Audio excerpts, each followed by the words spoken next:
20h30 sur Africa 7. Bonsoir à tous et bienvenue dans cette édition que nous ouvrons en bref. Le porte-parole du Khalif général des Tidjanes, Serigne Abdoul Aziz Sy Al Amine, lors de la cérémonie officielle du Gamou, a invité les hommes à la culture de la paix, que toutes les solutions aux problèmes soient trouvées dans la paix et la cohésion, a-t-il indiqué, mais non dans la violence ou la force.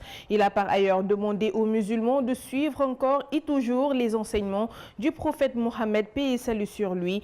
Il a demandé aussi la mobilisation des ressources et la coordination des efforts contre les forces du mal, les défis et courants religieux qui guettent et menacent toute la communauté musulmane. Le Mawlud a aussi été célébré à Mermoz avec le guide des Thiantakoun, Cheikh Béthio. Ses disciples se sont activés pour marquer ce jour d'une pierre blanche. Papa Cheikh Ndiaye Diouf, Sanoussi Sané. Mais à mai, les plats se font passer.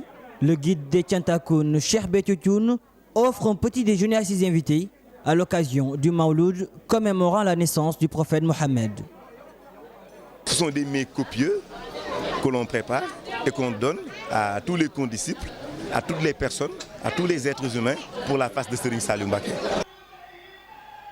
Dehors, l'ambiance est tout autre. Si certains disciples du Cheikh ont commencé à installer les bâches, d'autres chantent les louanges du prophète à travers ses rassaïds, des poèmes écrits par le fondateur du mouridisme, Cheikh Ahmadou Bamba.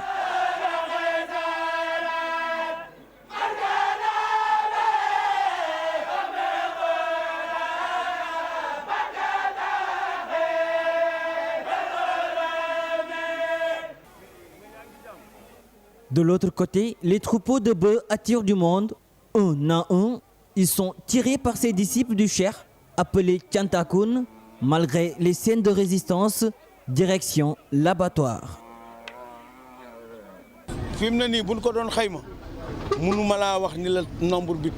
En ce moment, je ne peux pas vous dire exactement le nombre de bœufs égorgés.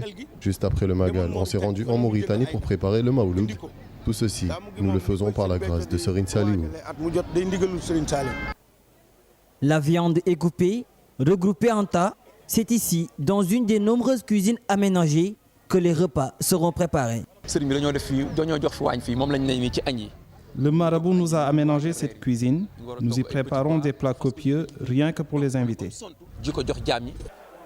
Le Gamou, un jour attendu par beaucoup de disciples à l'image de ces jeunes venus de Notto-Goudiama, un village situé à l'ouest du Sénégal. Nous venons de la zone des Niayes. La distance n'est pas importante. L'essentiel, c'est de faire le déplacement et venir rendre grâce à Serigne Saliou.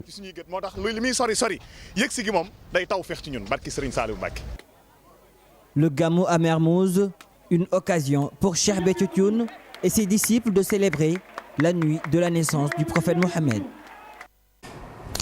Parlons tout à fait d'autre chose avec cette question qui revient toujours, à savoir le Père Noël existe-t-il ou pas? Cette légende du vieil homme à la barbe, bon nombre d'enfants y croient toujours. Léa Niafouna et Kodoussen sont allés à la rencontre de ces enfants qui ont déjà commencé la fête dans certains endroits de la capitale sénégalaise. La fête de Noël a déjà commencé pour la petite Fatou. Elle se laisse tout simplement emporter par le rythme. Je viens m'amuser parce qu'aujourd'hui c'est l'arbre de Noël. La petite de 7 ans se divertit tout en pensant à la venue du Père Noël à la tombée de la nuit. Je crois au Père Noël. Il vient du ciel pour amener beaucoup de cadeaux pour les enfants. La demoiselle a déjà commandé son cadeau. Cette année, j'ai commandé une poupée au Père Noël. La légende du Père Noël, Véronique Silla y avait aussi cru. Quand j'étais plus petite, je croyais au Père Noël. Je croyais qu'il venait du pôle Nord et qu'il amenait les cadeaux le soir, le matin de Noël. Mais je suis grande maintenant, je sais que ça n'existe pas, que c'est des histoires seulement à raconter aux enfants. Et que c'est au lieu du Père Noël, c'est les parents qui donnent les cadeaux. Mais à chaque Noël, je viens ici pour fêter Noël quand même. Peu importe les dires de certains, le Père Noël existe bel et bien pour Fatou et ses amis. La fête continue avec des chants, des danses et des jeux, en attendant que le vieil homme à la barbe blanche apporte les cadeaux sur son traîneau.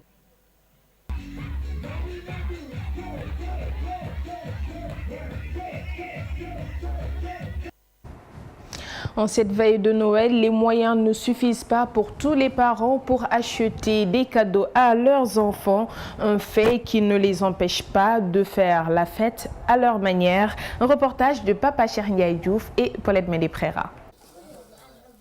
Cette caisse leur servant de jouet, ces enfants font avancer leur petit frère Mamadou. Cette étape terminée, sous la houlette de leur sœur Djari, tapant des mains, ils s'adonnent à un autre jeu. Dans cette maison en construction, Kadiatou vit avec ses enfants. Demain sera célébré Noël. Jusqu'à présent, ces petits n'ont pas reçu de cadeaux. Ils attendent l'arrivée du Père Noël. J'ai demandé un vélo au Père Noël. Moi, un bébé. Les moyens font défaut, mais Kadiatou, à travers ses gestes, apprend à ses enfants le sens du partage, la croyance en Dieu.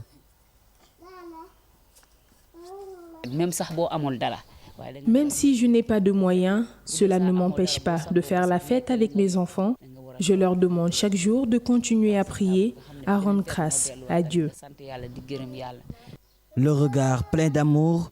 Pour Kadiatou, l'argent n'est pas le moteur de la vie. Une seule chose compte, le bonheur de ses enfants. Pour moi, le plus important, c'est de tout faire pour que mes enfants soient bien éduqués. Ils ne savent rien, ils sont innocents.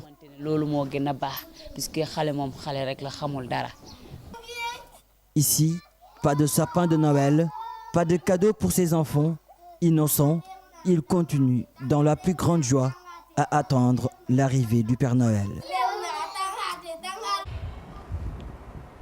En bref, la réhabilitation du chemin de fer Dakar-Kidira est en marche. Le Sénégal a signé un contrat commercial avec la China Railway Construction Corporation International sur financement de la Chine. Le projet d'un coût global de 754 milliards de francs CFA va permettre la réhabilitation complète de la voie ferroviaire qui va de Dakar à Kidira. Dans l'accord que le gouvernement sénégalais a conclu avec la société chinoise, 15% du montant du contrat, soit 113 milliards de francs CFA, sont destinés à des entreprises sénégalaises. 20 000 emplois seront créés durant les 4 années que dureront les travaux. Place à présent à l'actualité internationale.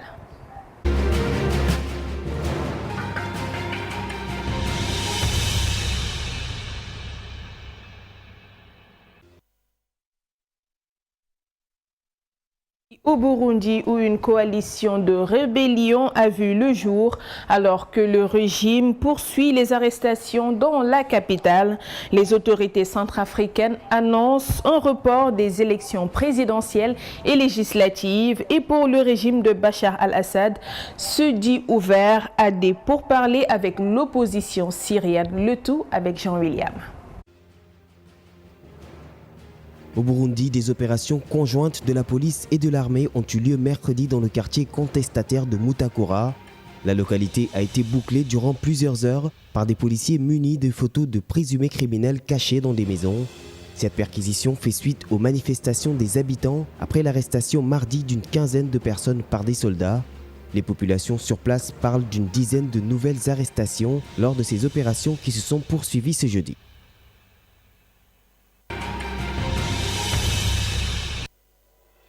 Au Burundi, un ancien officier de l'armée a proclamé ce mercredi la naissance officielle des forces républicaines du Burundi, une rébellion ayant pour objectif de chasser Pierre Nkurunziza du pouvoir. Ayant déserté l'armée depuis le 26 septembre, le lieutenant-colonel Shimirimana accuse le président d'avoir fait perdre tout honneur aux forces de sécurité en les poussant à commettre des exactions sur les civils. Il serait à la tête de l'important groupe armé, essentiellement composé de déserteurs de l'armée et de la police, et regroupant les principaux groupes armés opérant dans le pays. Le Burundi est plongé dans une profonde crise politique depuis la candidature fin avril de Pierre Nkurunziza à un troisième mandat que l'opposition, la société civile et même une partie de son camp jugent contraire à la Constitution et à l'accord d'Arusha.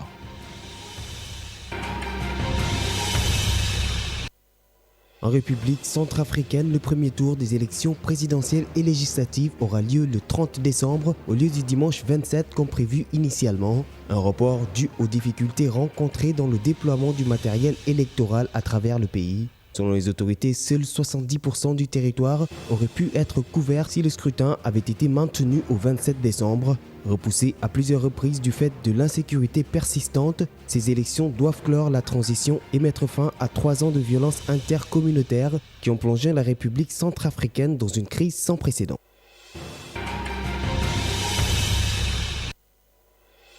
Le gouvernement algérien a décrété ce jeudi un deuil national de 8 jours après le décès de Ossit Aït Ahmed mercredi en Suisse. Âgé de 89 ans, le Moudjahid était considéré comme l'un des pères de l'indépendance algérienne. Il était le dernier survivant des 9 fils de la Toussaint qui avait déclenché le 1er novembre 1954 la révolution contre la puissance coloniale française.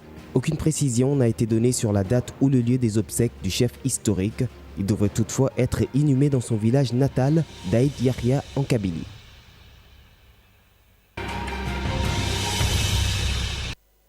En Arabie Saoudite, au moins 25 personnes sont mortes et 107 autres blessées ce jeudi dans l'incendie d'un hôpital dans le sud-ouest du pays. Selon l'agence de défense civile, 21 équipes ont dû être déployées au centre de soins intensifs où s'était déclaré le feu dans la soirée de mercredi. Une enquête est en cours pour déterminer l'origine du sinistre qui a suscité une vague de critiques sur les déficiences des infrastructures dans le royaume. En août dernier, 10 personnes avaient péri et 259 autres blessées dans l'incendie d'un complexe résidentiel relevant du géant pétrolier Aramco.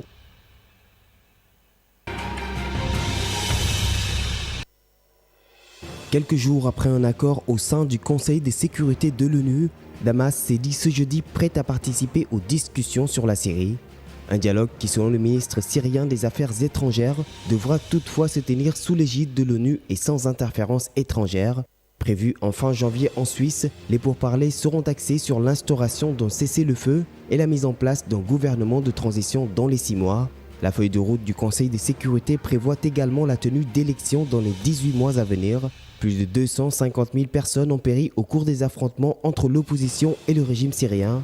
Selon le Haut Commissariat de l'ONU pour les réfugiés, 5 millions de citoyens ont déjà fui le pays.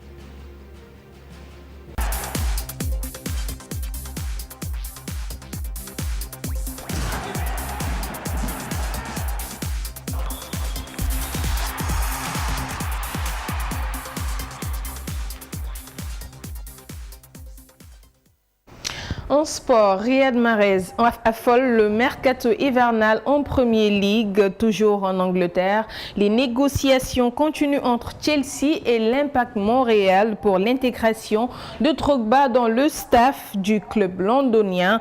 Et on ne quittera pas la Premier League sans parler de la fête de Noël et du fameux Boxing Day. Le tout avec Henri Ben. C'est le joyau de Noël. L'international algérien Riyad Mahrez est devenu la cible de plusieurs clubs européens suite à sa performance incroyable avec Leicester City cette saison. Le quotidien anglais Daily Express a annoncé que Chelsea serait prêt à payer 30 millions d'euros pour recruter le joueur algérien cet hiver. La même source a ajouté que le président des Blues, le russe Roman Abramovich, est confiant que l'Algérien pourrait résoudre les problèmes offensifs de son club. A noter que Mahrez a marqué 13 buts et a réalisé 6 passes décisives cette saison en première ligue anglaise. Désiré par Gus Hiddink, le nouvel entraîneur de Chelsea, Didier Drogba pourrait bien retrouver le club de ses exploits. L'Impact Montréal, équipe avec laquelle il est sous contrat encore pour 1 an comme joueur, a confirmé l'existence de discussions avec Chelsea au sujet de l'attaquant de 37 ans. Si la franchise canadienne se dit prête à accommoder l'Ivoirien, elle espère toutefois son retour à partir de mars et le début de la saison de MLS. Même si le début des négociations est un signe encourageant, les deux clubs sont donc encore loin d'avoir trouvé un accord.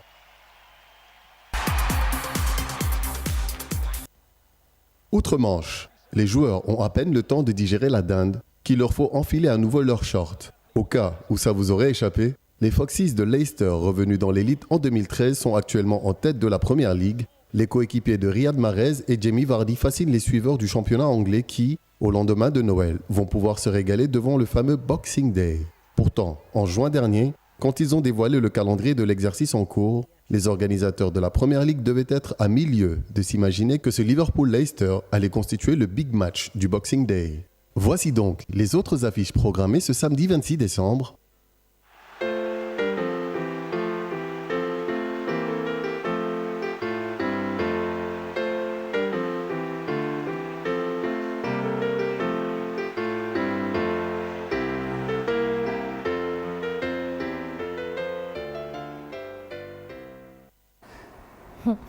Merci Henri Venn. Et voilà, c'est la fin de cette édition. Merci de l'avoir suivi. Les programmes continuent sur Africa 7. Bonne soirée à tous.